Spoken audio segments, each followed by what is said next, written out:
دعا اور یقین۔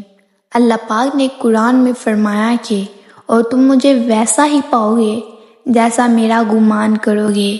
یہ ہم سب پڑھتے تو ہیں لیکن سمجھتے نہیں۔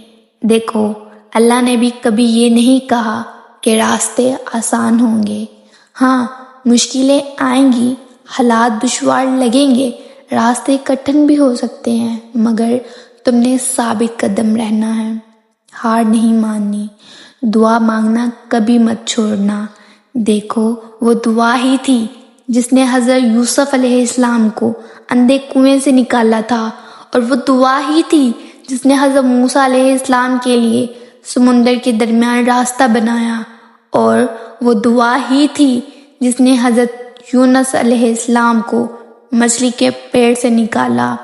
اور کیا دیکھا نہیں تم نے، حضرت ابراہیم علیہ السلام کی دعا سے تمہارے رب نے کیسے آگ کو ٹھنڈا کر دیا؟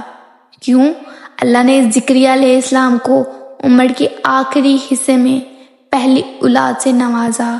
ان سب میں بس ایک چیز مشابہ تھی، یقین، اور ان میں سے کسی نے بھی ہمت نہیں ہاری۔ انہوں نے یقین اللہ پر یقین رکھا اور اللہ نے ان کے لیے راستہ نکالا، اور اللہ انہیں مایوس نہیں کیا۔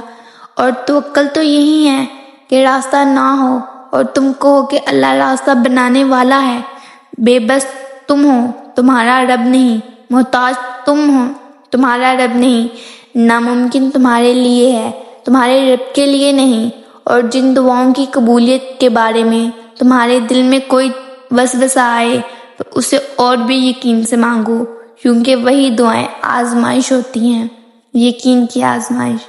اور آزمائش پر پورا اترنے والوں کے لیے اللہ کے ہاں بہترین اجر کا وعدہ ہے۔